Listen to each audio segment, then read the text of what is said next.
In human history, wars have often been fought with armies, weapons, and destruction. But in the 21st century, a new kind of war emerged, one waged not on battlefields, but in boardrooms, ports, and factories. It is a war of tariffs. In technology, of trade deficits and strategic rivalry, the United States and China, the two largest economies on Earth, stand at the center of this struggle. The US-China trade war is more than a dispute about goods and services. It is a contest for power, influence, and the very future of globalization. To understand this conflict, we must first journey back through decades of economic transformation, political maneuvering, and shifting power. This is not just the story of tariffs. It is the story of two nations whose destinies are now intertwined in rivalry. China's rise did not begin with confrontation. In fact, it began with openness. In 1978, under the leadership of Deng Xiaoping, China turned away from rigid communism toward economic reform. Special economic zones were created in coastal regions, allowing foreign investment for the first time in decades.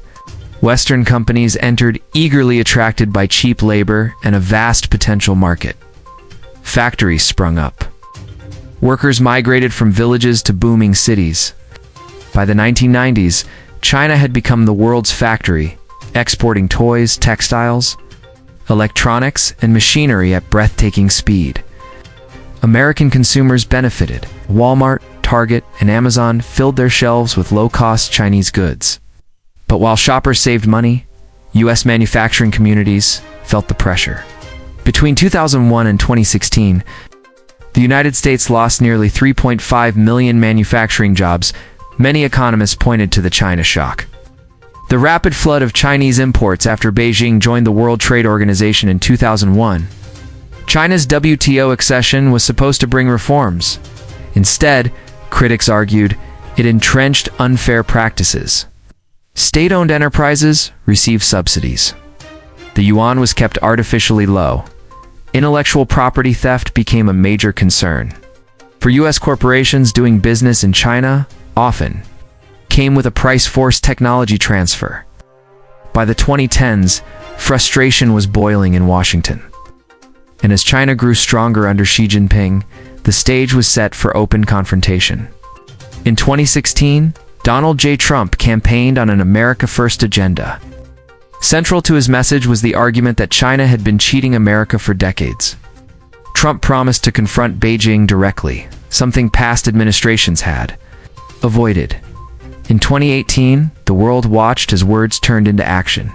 The Trump administration accused China of 4 major violations. 1. Massive trade imbalances. 2. Intellectual property theft. 3. Forced technology transfers. 4. State subsidies that distorted competition. In March 2018, Trump announced tariffs on $50 billion worth of Chinese imports. Beijing retaliated with tariffs on American soybeans, pork, and aircraft. What followed was tit-for-tat escalation, each side raising tariffs higher, covering more goods, and signaling no retreat. By 2019, tariffs covered over $360 billion in Chinese imports and more than $110 billion in U.S. exports. American farmers faced collapsing markets. Chinese exporters scrambled to find new buyers. Global markets shuddered under uncertainty. This was more than tariffs. It was psychological warfare. Trump's tweets moved markets within minutes. Negotiations began, broke down, and resumed. The world watched two giants clash, but at the heart of the conflict was technology. Trump targeted Huawei, the crown jewel of China's telecom industry, banning it from U.S. networks and pressuring allies to follow. The battle lines were shifting from steel and soybeans to semiconductors and 5G. The US-China trade war was not a bilateral affair, it rippled across the globe. European economies feared supply chain disruptions. Southeast Asia became an alternative hub as companies moved factories out of China. Nations dependent on exports to either power found themselves caught in the crossfire. For us farmers, the war was devastating. China, once their largest buyer of soybeans, shifted purchases to Brazil and Argentina. Billions in U.S. government subsidies were required to keep farmers afloat. Meanwhile, American consumers paid the price at stores, as tariffs raised the cost of everything from washing machines to electronics. The Peterson Institute estimated that the average American household bore a cost of $600, $1,000 annually due to tariffs. Global GDP growth slowed as uncertainty clouded investments. Beyond tariffs, the real battleground was technology. China's Made in China 2025 initiative threatened U.S. dominance in robotics, artificial intelligence, and semiconductors. For Washington, this was an existential threat. If China led in next-generation technologies, the United States risked losing its edge. The Trump administration banned Huawei, blocked semiconductor sales, pressured allies like the UK, Australia, and Japan to exclude Chinese firms from their networks. Beijing responded by accelerating its push for self-reliance in chips and rare earth minerals. The confrontation was no longer just about trade. It was about who would dominate the future. In 2021, Joe Biden entered the White House. Many expected a reset. Instead, Biden kept most of Trump's tariffs, signaling bipartisan consensus. Competition with China was here to stay.